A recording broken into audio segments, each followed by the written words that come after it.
بسم اللہ الرحمن الرحیم۔ السلام علیکم ورحمۃ اللہ وبرکاتہ۔ عزیز طلبہ کرام، آج سبق نمبر 108 ہے اور رہن کے احکامات چل رہے ہیں، تو آج اس کا حصہ سوم ہے۔ آج ہم پڑھیں گے رہن بیچنے کے لیے راہن جس کے اوپر قرضہ تھا اور اس نے اپنا کوئی چیز رہن رکھی تھی قرضہ دینے والے قرض خواہ کے پاس، تو یہ راہن اس رہن کی چیز کو بیچنے کے لیے اگر کسی کو وکیل بناتا ہے کہ بھائی اگر میں اپنا وقت پر اپنا قرضہ یہ واپس نہ کر سکوں تو یہ میری جو مرہونہ چیز ہے اس کو آپ فروخت کر کے فلاں بندے کا قرضہ اتار دینا، تو اگر یہ وکیل بناتا ہے تو اس وکیل بنانے کا کیا حکم ہوگا، یہ آج ہم پڑھیں گے۔ اسی طریقے سے پھر راہن جو ہوتا ہے وہ رہن کے اندر کچھ تصرفات کر سکتا ہے یا نہیں کر سکتا، تو اس سے متعلق کچھ احکامات آج ہوں گے۔ تو ہمارا یہ سبق نمبر 108 انہی کچھ باتوں سے متعلق ہوگا۔ تو آج کا جو ہمارا سبق ہے وہ یہاں سے ہے کہ فَإِذَا وَكَّلَ الرَّاهِنُ الْمُرْتَهِنَ، اگر راہن مقروض جس نے رہن رکھی ہوئی ہے وہ اگر وکیل بنا دے مرتہن ہی کو، یعنی جس کے پاس اس نے رہن رکھا ہے اسی کو وکیل بنا دے، او العدل، ایک عادل آدمی جس کے پاس انہوں نے امانت رکھی تھی اسی کو وکیل بنا دے، او غیرہما، یا کسی تیسرے آدمی کو وکیل بنا دے، فی بیع الرہن، رہن کی چیز کو بیچنے کا، عند حلول الدین، دین کی مقررہ مدت آنے کے وقت، یعنی جو تاریخ اور ڈیٹ طے کی تھی اس وقت اس نے کہا کہ اگر میں نہ دے سکوں قرضہ تو میرا یہ مرہونہ جو چیز ہے اس کو آپ فروخت کر دینا اور اپنا قرضہ وصول کر دینا، مرتہن کو کہہ دیا یا کسی تیسرے آدمی کو کہہ دیا۔ تو کہتے ہیں کہ کیا یہ ایسا کر سکتا ہے؟ تو ظاہر ہے کہ اس کی اپنی چیز ہے، ملکیت تو اس کی ہے، ظاہری طور پر قبضہ صرف مرتہن کا ہے کہ مرتہن کے پاس رکھی ہوئی ہے، ملکیت تو اس کی اپنی ہے، لہذا فالوکالۃ جائزۃ، یہ وکالت جائز ہے۔ فإن شُرِطت الوکالۃ فی عقد الرہن، اگر ایسا ہو جائے کہ رہن کے عقد کے اندر ہی اس وکالت کی شرط لگائی گئی ہے کہ میں اس وقت آپ کو یہ دوں گا، مرتہن نے کہا تھا قرضہ میں اس وقت دوں گا کہ آپ میرے پاس فلاں چیز کو یا کسی چیز کو رہن رکھیں گے، اور اس کے بعد پھر آپ اس کا وکیل بھی بنائیں گے کہ آپ نے وکیل بنانا ہے مجھے یا کسی اور آدمی کو کہ اگر آپ کہیں ادھر ادھر ہو بھی جائیں اور مقررہ تاریخ تک اگر آپ قرضہ ادا نہ کریں تو یہ وکیل اس مرہونہ چیز کو فروخت کر کے میرا قرضہ دے دے۔ اگر اس طرح کی شرط بھی لگی تھی تو ظاہر ہے کہ یہ تو عقد کا حصہ بن چکی ہے اور عقد کا وصف بن چکی ہے۔ اب اس وکالت سے راہن وہ وکیل کو معزول نہیں کر سکتا، ورنہ تو وکالت میں اگر موکل وکیل کو معزول کرے تو وہ معزول ہو جاتا ہے، لیکن یہاں پہ پھر معزول نہیں ہے کیونکہ یہ عقد کا حصہ بن چکی ہے۔ فلیس للراہن عزلہ عنہا، لہذا راہن کے لیے جائز نہیں ہے کہ وہ وکیل کو اس وکالت سے معزول کرے۔ فَإِنْ عَزَلَهُ لَمْ يَنْعَزِلْ، اگر وہ اس کو معزول کر بھی رہا ہے پھر بھی یہ معزول نہیں ہوگا۔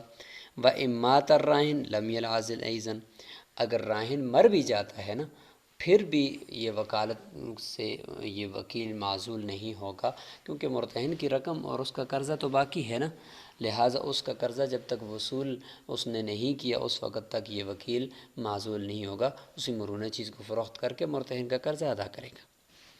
وَلِلْمُرْتَهِنِ أَنْ يُطَالِبَ الرَّاهِنَ بِدَيْنِهِ وَيَحْبِسَهُ بِهِ، مرتہن کے لیے پھر کچھ حقوق بیان ہو رہے ہیں کہ کیا مرہونہ چیز اس نے اپنے پاس رکھ دی، اعتماد مل گیا ہے، کیا اس کے باوجود بھی وہ قرضے کا مطالبہ کر سکتا ہے راہن سے؟ فرماتے ہیں کہ پھر بھی وہ مطالبہ کر سکتا ہے بدینہ، اپنے دین کا، ویحبسہ بھی، اور راہن کو اس کی وجہ سے اگر وہ راہن ٹال مٹول کر رہا ہے، تاریخ سے اوپر جا رہا ہے تو اس کو قید بھی کروا سکتا ہے۔ وَإِنْ كَانَ الرَّهْنُ فِي يَدِهِ، اس عبارت کے دو مطلب ہوں گے، ایک تو یہ کہ وَإِنْ اس کا تعلق پچھلے کے ساتھ ہو تو وَإِنْ وصلیہ شرطیہ ہوگا، جس کا معنی اگرچہ کے ساتھ ہوگا، کہ اگرچہ مرہونہ چیز اس مرتہن کے قبضے میں بھی ہو تب بھی وہ راہن سے اپنے قرضے کا مطالبہ کرتا رہے گا، یہ اس کا ایک مطلب ہے جس میں یہ پیچھے کے ساتھ لگتی ہے۔ اور اگر اس کو پیچھے کے ساتھ کاٹ دیا جائے تو پھر یہاں پہ فل سٹاپ ہو جائے گا، عبارت یہاں پچھلی باری مکمل ہو جائے گی، یہاں سے آگے نئی عبارت ہے۔ پھر کیا مطلب ہوگا؟ پھر یہ ہوگا وَإِنْ كَانَ الرَّهْنُ فِي يَدِهِ، اگرچہ ابھی ترجمہ نہیں کریں گے بلکہ اگر کے ساتھ ترجمہ ہوگا، اور اگر مرہونہ چیز مرتہن کے قبضے میں ہے تو فَلَيْسَ عَلَيْهِ أَن يُمَكِّنَهُ مِن بَيْعِهِ، تو اس کے لیے جائز نہیں ہے، یا اس کے اوپر لازم نہیں ہے، جائز تو ہے، اس کے لیے اوپر لازم نہیں ہے کہ وہ قدرت دے دے راہن کو، مرہونہ چیز کے اوپر قدرت دے دے من بیعہ، اس کے بیچنے پر۔ راہن کہتا ہے کہ میں اس کو فروخت کرتا ہوں، مجھے دے دو، اور میں اس کے بعد لا کر آپ کو پیسے دے دوں گا۔ اب مرتہن کے لیے یہ کے اوپر ہم یہ لازم نہیں قرار دے سکتے کہ آپ ضرور ضرور راہن کے حوالے کرو تاکہ وہ فروخت کر کے لا کر آپ کا قرضہ دے دے۔ ہو سکتا ہے کہ راہن لے جائے اور لے کر بھاگ جائے، واپس ہی نہ آئے،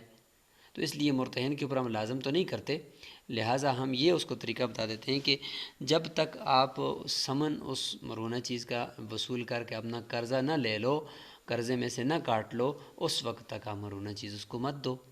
لہٰذا اس لیے کہتے ہیں کہ اس کے اوپر لازم نہیں ہے کہ وہ اس کو دے دے،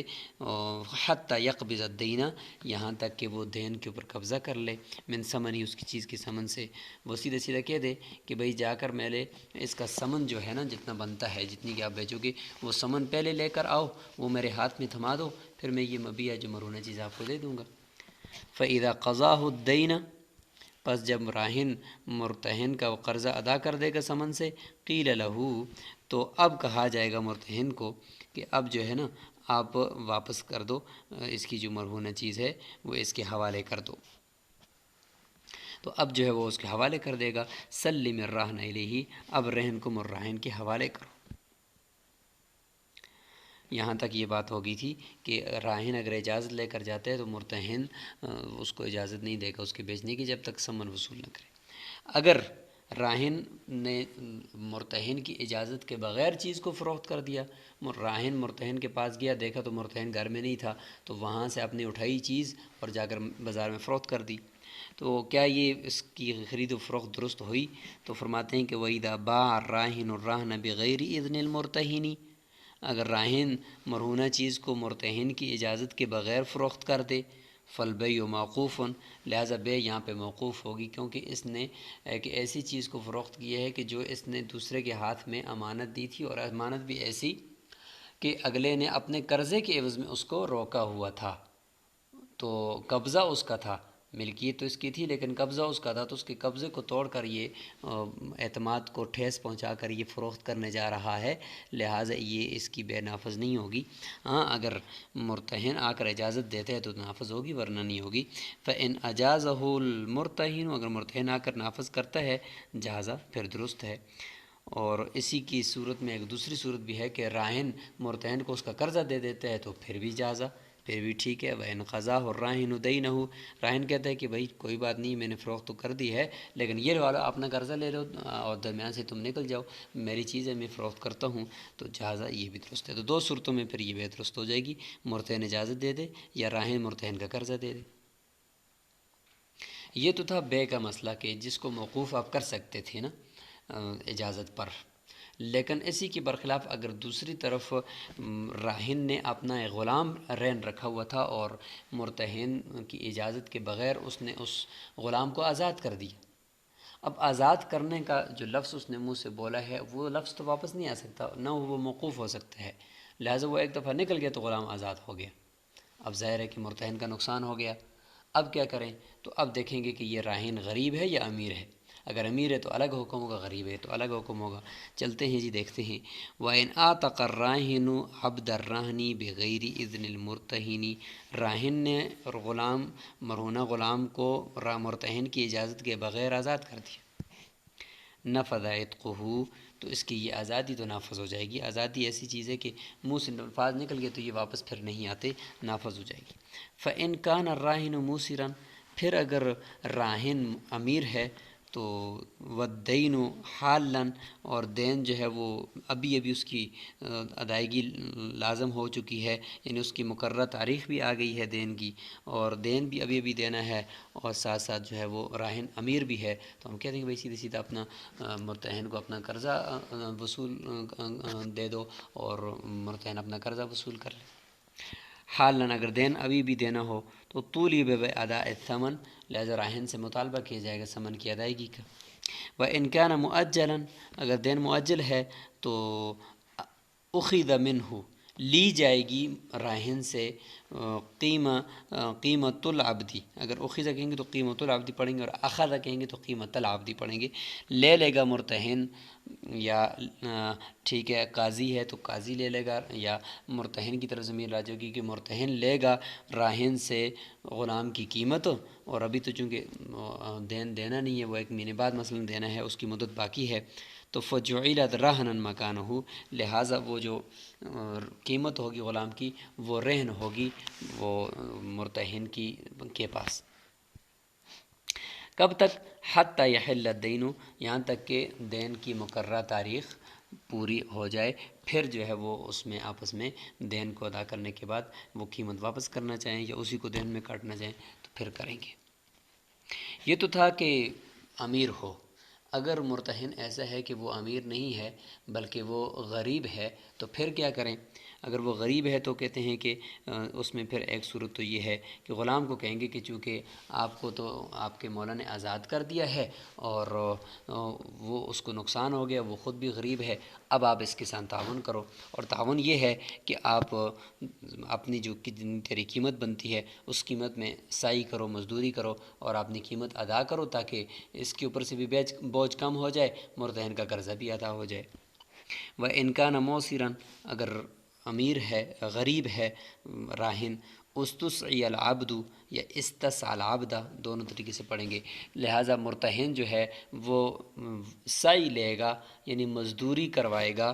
غلام سے، فی قیمتی، اس کی قیمت میں، فقضا بہ الدین، اور اس طریقے سے وہ اپنا دین جو ہے وہ وصول کر لے گا، اور اگر قاضی کی طرف ضمیر راجع کریں تو اس طریقے سے قاضی پھر اس کا جو راہن کا دین ہے وہ ادا کرے گا۔ ثم یرجع العبد علی المولا، پھر غلام جو ہے وہ مولا کی طرف رجوع کرے کہ آپ نے تو مجھے مفت میں آزاد کیا ہے نا، میں تو آپ کے ساتھ یہ ایک طرح کا تعاون کیا ہے، آپ کی جان چھڑائی ہے، اب میں نے جو مزدوری کی ہے وہ آپ مجھے دے دو۔ وَكَذَلِكَ، اور اسی طریقے سے اگلا مسئلے کا بھی حکم یہی ہے کہ ان استہلک الراہن الرہن، کہ راہن جو ہے وہ مرہونہ چیز کے اندر تصرف کر کے اس کو خود ہلاک کر دے۔ اب راہن نے مرہونہ چیز کو ہلاک کیا ہے تو اس صورت میں بھی دیکھیں گے، امیر ہے تو ابھی لے لیں گے اس سے، اور اگر غریب ہے تو یہاں پہ تو ایسی کوئی چیز نہیں ہے کہ جس میں ہم صحیح لے لیں، چیز کو اس نے تو ہلاک کر دیا ہے، تو اس میں پھر ایک ہی صورت ہوگی کہ اگر اس نے ہلاک کر دیا ہے تو اس کو تھوڑی سی مہلت دی جائے گی، لیکن صحیح یہاں پہ کسی سے لے نہیں سکتے، لہٰذا امیر ہونے کی صورت میں ایک ہی صورت ممکن ہے کہ وہ اس میں ابھی اپنا وہ دین ادا کر دے گا۔ وَإِنِ اسْتَهْلَكَهُ أَجْنَبِيٌّ، اسی میں اگر یہ تیسری صورت ہو کہ کسی اجنبی نے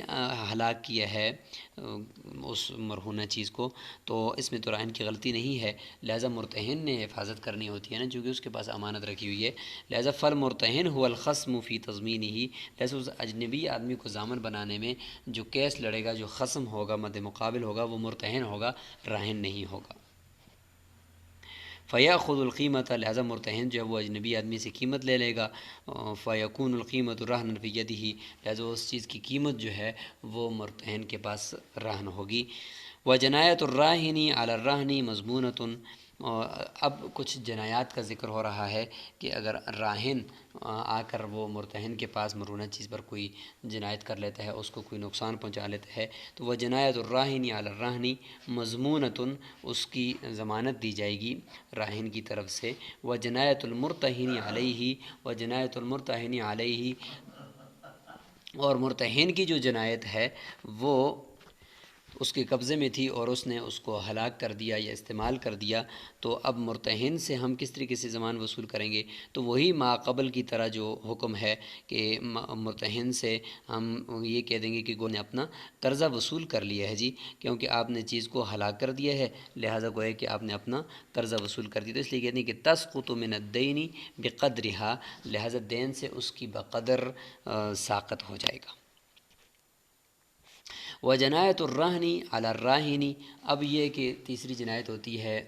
رہن کی، کہ مرہونہ چیز خود جنایت کر دے کس کے اوپر؟ راہن کے اوپر، تو پھر کیا حکم ہوگا؟ یا علی المرتہن، مرتہن کے اوپر کوئی جانور رکھا تھا رہن، اس نے مار دیا سینگ، یا کوئی اور غلام تھا اس غلام نے کوئی نقصان پہنچا دیا راہن کو یا مرتہن کو، تو کیا حکم ہوگا؟ تو کہتے ہیں کہ وعلی المرتہن، اور اس طریقے سے مرتہن پر کر دی، او علی مالہما، یا ان کے مال کے اوپر کر دی، حدرن، یہ حدر ہے یعنی اس کا کچھ بھی دینے کی ضرورت نہیں ہے۔ اس کی وجہ یہی ہے کہ یہ اگر ہم اس کی کوئی ضمان لیں گے تو یہ تو چونکہ مال ہے، یہ خود مال ہے، اور مال میں سے ہم مال کس طریقے سے لے لیں؟ کیونکہ اگر وہ غلام ہے تو وہ مال ہے، اگر وہ جانور ہے تو وہ مال ہے، اس کے اوپر ضمان لانے کی کوئی صورت نہیں ہے۔ تو یہاں تک اس سبق کو آج سٹاپ کر لیتے ہیں، اور آج کے سبق میں ہم نے جو چیزیں پڑھی ہیں وہ یہ ہیں کہ راہن وہ مرہونہ چیز کو بیچنے کا وکیل مرتہن کو یا کسی اور کو بھی بنا سکتا ہے، اور اگر وہ وصف اس کو اگر عقد کے اندر بتایا گیا ہے کہ بھئی آپ نے وکیل ضرور بنانا ہے، تو پھر وہ عقد کا وصف بن گئی ہے وہ وکالت، اب اس کے معزول کرنے سے وہ وکیل معزول نہیں ہوگا۔ اسی طریقے سے ہم نے ابھی جنایت سے متعلق بھی پڑھ لیا کہ اگر رہن کے اوپر جنایت کر لیں راہن یا مرتہن، یا اس طریقے سے راہن اگر کوئی تصرفات کرتا ہے تو اس تصرفات کا کیا حکم ہوگا، اس کو فروخت کرتا ہے، اس کو آزاد کرتا ہے، تو یہ ساری چیزیں جو ہیں وہ آج ہم نے پڑھ لی ہیں۔ السلام علیکم ورحمۃ اللہ وبرکاتہ۔